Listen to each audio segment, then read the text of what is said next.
1945. So we completed that number of missions within a comparatively short period of time. And I came home from Italy then. I flew a plane home, just like this one. And How old were you, Dad? where was I? How old were you? I was 22 at that time. And Dad, how old were you when you first went in to the Army Air Corps? Well, I was 19 when I first went in. How old were you supposed to be, Dad? Well, they were drafting people at 18 years old, and at that time I couldn't be drafted because I was an employee of the Aluminum Company of America, Alcoa, and I had a deferment where I was doing wartime work and they could not draft me. But I had gone downtown Los Angeles to the 5th floor in the Pacific Electric building and passed the aviation cadet exam. And then I went to the personnel office at Alcoa and told them the situation, and I wanted to be in the Army Air Corps like my two older brothers were. And they let me retire then, and that afternoon I went to my draft board and asked them to draft me, which they did. It's a smart whippersnapper here. They say, oh yeah, come over in this line here. The Dad has, well, my grandma, his mom, and Dad, they had 3 kids in the war at the same time. A pilot, a bombardier, and what was Uncle Pete? He was also a bombardier. 2 bombardiers. They're the ones that sit in the front of the plane, and a pilot. So, My first brother was killed on his 3rd mission flying out of North Africa near Naples, Italy. And we recently, within the last 3 or 4 years, found out only 1 man survived the 10-man crew. The radio man was able to parachute out. The rest of the plane and men went into, crashed. And in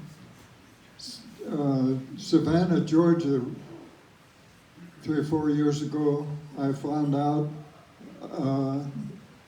the information that this radio man was the only survivor, but that information was not declassified until the 70s, probably the middle of the 1970s, and they don't call up my mom or anybody and tell them that it was declassified information. So we found out when I went to the mighty 8th Air Force Air Museum in Savannah, Georgia, and the fellow in the library department told us he was very interested, and I gave him my brother's name, and he was able to pull it up on the computer and find and give me approximately 18 or 20 pages of information regarding that mission and where the mission went. It went by near the Isle of Capri. It showed on the map and the various information that was not forthcoming before. So there's nobody that knows stars better than my dad. Because unlike my buddy Ed, that's a pilot for JetBlue that has all kinds of instruments that he flies and computers. Dad, what did you fly with? What instruments? You didn't have many instruments, we had a lot of instruments, but one thing, when the war was over, and I had flown a plane home, but the war in Japan was not over yet, so they thought that they would use the planes possibly in completing that portion of the World War II.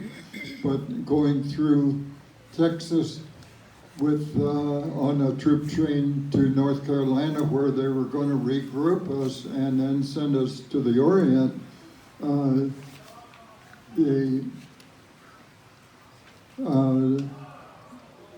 the war was announced over as we went through the middle of Texas, and you didn't have transistor radios or cell phones or anything like that in those days, and it was in New Orleans where the next stop was that we found out that definitely the war was over.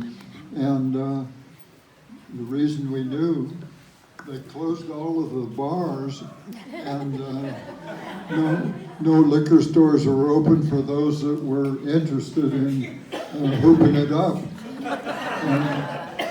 One gentleman invited me to go to his athletic club and have a swim, which was really enjoyable at that time because the troop trains in those days, you had coal shoved into the steam engines, and lots of it would come filtering back into the open windows of the troop train because there was no air conditioning, and you then had coke on you and sticky and itching, and it was really enjoyable to get a nice